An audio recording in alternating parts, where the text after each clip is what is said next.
Ben, bonjour tout le monde, bonjour. Euh, Bienvenue à cette 22e capsule, cette 22e compte du jour. Comme vous pouvez le voir, aujourd'hui, j'ai mon équipement, mon kit d'encompteur, parce que oui, hein, c'est ça. Depuis que j'ai trouvé 2 boîtes de paperasse chez le père Lassouche, je poursuis mon enquête. J'ai commencé à vous faire part là, des affaires, des écrits, parce que là, hein, journaliste, reporter à l'écho de l'étang avec ses parents et tout. Depuis le début aussi, je vous parle hein, de où ce qui a été trouvé, l'étang du soleil levant. C'est comme ça que ses parents l'ont nommé depuis que lui, il en entend parler. Mais là, en fouillant dans les boîtes, j'ai trouvé d'où est venu ce nom-là. Puis c'est un écrit de Madame Rosé. Madame Rosé, qui, on le sait, avait un don pour communiquer avec l'eau. Ben, elle a retiré peut-être bien les vers du nez de l'étang. Si bien que j'ai retrouvé un article qu'elle aurait écrit, encore là dans l'écho de l'étang, qui s'appelle « Le baptême de l'étang ». Parce que l'étang n'a pas toujours eu un nom. D'ailleurs, l'étang n'a pas toujours existé. N'eût été du génie des castors qui se sont mis à l'œuvre pour créer le beau barrage qui retient l'étang n'aurait pas existé. C'est sûr que en créant l'étang, ils ont fait un peu de dommages. Mais bon, écoute, le progrès, probablement, ça doit être ça. Toujours est-il que je vais vous lire ça, le baptême de l'étang, parole de Nebudjibinga Népémic, autrement dit, Madame Rosé des Bois. Ça part comme ça. La nuit avait été lourde jusqu'à 5 heures. Elle avait été lourde tout comme les 10 nuits précédentes, tout comme les 10 jours où le soleil s'était pas montré le plus petit arc. Drôle de printemps. Les bourgeons étaient en retard, les plaques de neige s'attardaient, et cette humidité qui ne lâchait pas son emprise. C'est la pruche de la falaise qui fut la première à donner la nouvelle. Elle a cru d'abord que c'était une illusion, un mirage. Hey, plus de 250 heures sans soleil, ça tape. Elle ne voulait pas répandre de faux espoirs, il y avait suffisamment de noyés. Elle décide d'attendre d'autres informations. Elle garde la tête bien haute, toutes ses épines déployées. Rapidement, ses aiguilles l'informent que la chaleur change. Les aiguilles s'assèchent, l'humidité se retire. Voilà pour la pruche une information qui confirme que c'est bien une lueur qui est là, lueur de soleil à l'horizon. Du haut de la falaise et de sa grandeur, la pruche s'empresse de répandre la nouvelle de la lueur. Silencieusement, le message descend. Il se dirige vers l'étang. Des bourgeons d'érable se réjouissent déjà. Il se rend jusqu'à la pruche de l'étang qui, d'une goutte de rosée qu'elle laisse tomber dans l'étang, informe celui-ci de ce qui se prépare. Il y aura un lever de soleil. La lueur avait allumé bien des passions en chemin, puis c'est l'astre de feu qui était attendu.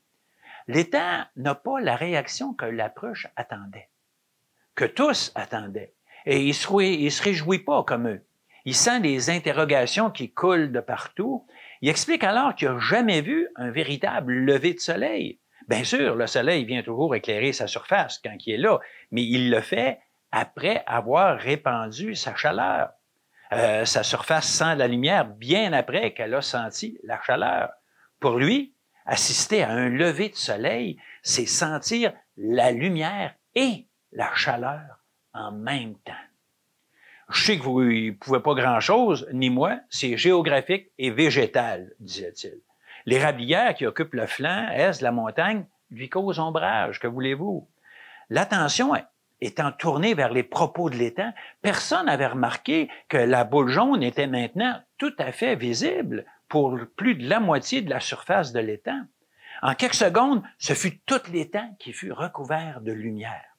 Tous les regards se tournèrent à nouveau vers celui dont la visite était attendue. C'est à ce moment que le soleil s'immobilisa comme pour répondre à la demande de l'étang. La lumière et la chaleur se déversaient dans l'étang. Le soleil se déversait autant que l'étang en demandait. Le roi du ciel savait qu'il ne pouvait s'y perdre ou s'y noyer. L'inspiration que la lumière et la chaleur suscitaient maintenant était tout à fait différente de celle de ce qu'elles ne faisaient séparément. L'étang accumulait encore et encore. Le sol de la vallée pouvait accueillir l'excédent de chaleur que l'étang recevait, mais la lumière, que faire avec toute cette lumière-là? Chaque rayon qui s'ajoutait en apportait un autre. La lumière était sans cesse renouvelée, intensifiée. L'étang savait plus comment réagir. Qu'allait-il arriver? Que pouvait-il faire? Il se sentait sur le bord de l'éclatement. Il craignait l'explosion. Expirer. Il lui fallait expirer. Voulant tellement se gorger de lumière, s'en inspirer, il avait oublié d'expirer. Il lui fallait rendre à tout le moins partager, répandre toute cette lumière qui faisait la joie de chacun. Et la lumière qui continuait toujours de se déverser en lui. L'explosion, l'expiration fut éclatante. Toute la vallée parut s'embraser d'une lumière dorée. Certains vieux arbres eurent des souvenirs fugaces de temps anciens où un feu avait pratiquement rasé la vallée. Et ils ne sont plus que quelques-uns à pouvoir témoigner de ce moment terrible. Un vieux être crut, quant à lui, que la foudre frappait tant la lumière était intense. La douceur qui accompagnait l'intensité de lumière qui émanait de l'étang vint rassurer les inquiets. Jusqu'aux herbes sèches qui avaient perdu toute l'humidité accumulée au cours des derniers jours, la lumière était douceur. Et elle restait là. Elle restait même si le soleil était obstrué par un nuage depuis quelques secondes. La lumière restait et devenait de plus en plus pénétrante. Tout autour de l'étang, la lumière se répandait. En surface, comme dans les profondeurs de la terre, l'étang se répandait. Chaque goutte d'eau se trouvant dans le sol, fût-elle isolée dans la noirceur de la terre, sentit d'abord une vibration, puis la lumière elle-même l'envahir. Il n'y avait plus d'isolement, plus de solitude, tout s'éclairait, tout devenait évident, il ne manquait que le chemin. Aspirés par les radicelles surexcités, presque en transe, des gouttes de lumière circulaient maintenant au cœur de la vie de chacune des plantes vivant au bord de l'étang. Du plus petit brin d'herbe à l'approche de la falaise, chaque manifestation de vie de la vallée devint une manifestation de lumière.